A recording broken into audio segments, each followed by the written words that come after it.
The Progressive Era. So what was the Progressive Era? The Progressive Era was a time in the United States between 1890 and 1920 in which the United States went through a lot of different reforms, economic, political, social, and moral. We made a lot of progress as a nation.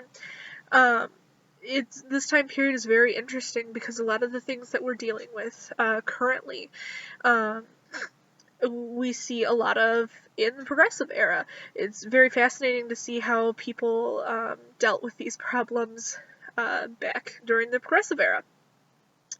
One of the major issues during this time period was business, unions and strikes and all that fun stuff. So businesses at the time were growing exponentially. Many people wanted to break up the big businesses, which sounds familiar. We had the oligopoly begin, where many different businesses were owned by a few number of businesses. They controlled all the goods or control over goods and services of a small amount of people. They had control over goods or services between a small amount of people. In 1909, 1% of industrial firms were producing half of all manufactured goods, and at the same time, businesses took advantage of monopolies and drove up prices, making it difficult for other small businesses to get started and discouraging people. Uh, some progressives actually favored keeping big business. They thought that, it was good for society, but then there were others who thought that it should be broken up into smaller units, and then those units could compete with one another, and that would make the economy better. Mass production got its start around this time. We had people like Henry Ford who didn't create really, but he gets a lot of attention for the car. And he did work on making the assembly line much more efficient. And they had you had to have lots of people working on these.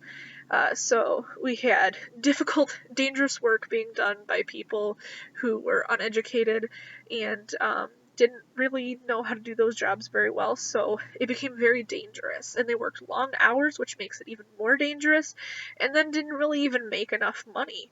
And lots of people fought to just make enough to survive. Reformers were fighting to help them make things better. And in some ways they helped, and in some ways they weren't able to help. Women and children during the 1900s were a huge portion of the workforce. There were significantly more black women than white women, though, in the workforce. And even though women were working in the workforce, it wasn't like a common occurrence. Men still believed that women should stay at home taking care of the family. Their place was in the home. And because so many people were working outside of the home, birth rate dropped and divorces increased. 1 in 9 marriages ended in divorce. Around 1900, it was estimated that 3 million children were working in factories. And the Women's Trade Union, created around this time, lobbied to investigate women and children's labor. And in 1907, the Federal Bureau of Labor invested time in a movement for greater protection of children, which is good. At the turn of the century, 8 out of every 10 African Americans still lived in rural areas, though. At the time, farm life wasn't as common. Fewer than 1/3 of Americans lived on farms. But African Americans were oftentimes stuck with those hard, rough jobs. Many lived as peons, basically working their lives away for food and shelter, which is essentially slavery, which they were illiterate. They had very little education in any form. So their owners were able to trick them into signing away their rights and keeping them forced on their jobs. They could be beaten or killed for trying to escape. And during this time, illiteracy decreased 15%. Less blacks were getting an education. It had increased and then decreased. W.E.B. Du Bois, very influential during this time as well as in the past. During this time, he led the Niagara movement, which worked for equal rights and education. Du Bois and many blacks and whites who worked with him were tired of sitting around and waiting for Booker T. Washington's beliefs to kick into effect, because they really didn't. And at the same time, the NAACP was also created. It was created because there were so many race riots going on, and not in the way that we kind of think of them today. White people were attacking black people and lynching them and burning homes where they lived. And a large group of white and black reformers came together to create the NAACP. Du Bois, strangely enough, was the only black person on the board of directors, and he directed publicity, while a white man named William Wallings actually headed the entire thing. During this time, we had lots of immigrants moving to the United States.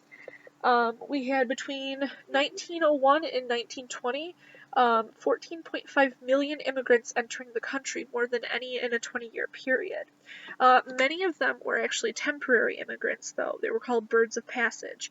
They made money during one season and then went back home during the next season, which a lot of Americans didn't like, because they were working and then taking the money back out of the economy by sending it back to their homes. And we had the Women's Trade Union during this time, which was also quite important. It urged workers to ignore business-sponsored English classes for immigrants, because business-sponsored English classes, they taught women to just listen to their bosses. They didn't teach them to be interested in getting a better life. It was more just do what you're told. For a first time in United States history, we had lots and lots of Mexicans coming over to the United States, mainly because of the Mexican Revolution. Many were fleeing danger in their own countries. And in an interesting twist, we had significantly less Chinese during these years, which was a result of many anti-Chinese laws being put in place, because Chinese were birds of passage. They would send all their money back to their homes, and people didn't like that. We had a major increase in Japanese coming over, because Japanese aren't Chinese, so it's totally acceptable. 31,000 Japanese entered the United States by 1920. There were 111,000 Japanese living in the United States. So, after all of this, significant amount of strikes. We had a major increase in people realizing that they deserved better. People wanted wage increases. People wanted better working conditions, which was totally seen as ridiculous for many business owners. Strikes increased after 1910, and so did union membership, and especially after the uprising of 20,000, which was a huge strike. It started with the men and women at the Triangle Shirtwaist Factory asking for better wages and also safer working conditions. You're working in a place that is full of cotton. You're making shirts, and there were no safe ways to exit if there was a fire, which is a very legitimate concern. So the men and women at the factory were on strike and were fired. So many other men and women at other factories decided to strike with them. At the same time, we had the Industrial Workers of the World coming together, another major union that actually scared a lot of businesses.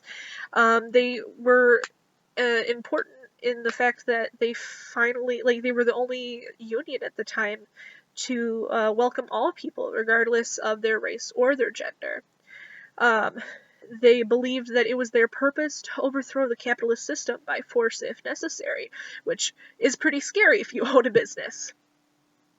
But one interesting thing that happened at the time, Henry Ford, creator of the assembly line, for cars at least, he had a large group of sociologists working to see why his rates of employment were decreasing and he had such high turnover of employees. And he found out that when wages were increased and working conditions were improved, suddenly people wanted to continue working there. Who'd have thunk? Um, During this time, we also had a lot of like really cool things happening in the art and sports world.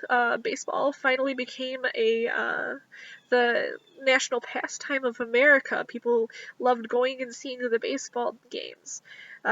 Music became much more accessible. We had the phonograph and the Victrola, and ragtime music and jazz music were in their heyday. And we even had books. Reading became even more popular, and Anne of Green Gables, a book that I think most people have read, was written during this time and was extremely popular. Um, and traditional art, painting and writing and poetry, uh, became uh, it, it became very exciting because we had New York City, Greenwich Village specifically, became a hub for art and artists. And kind of the way we see it today began during the 1920s. So, progressive era. Super exciting time period where a lot of people started getting better rights, started getting better working conditions, and we got baseball, so that's cool.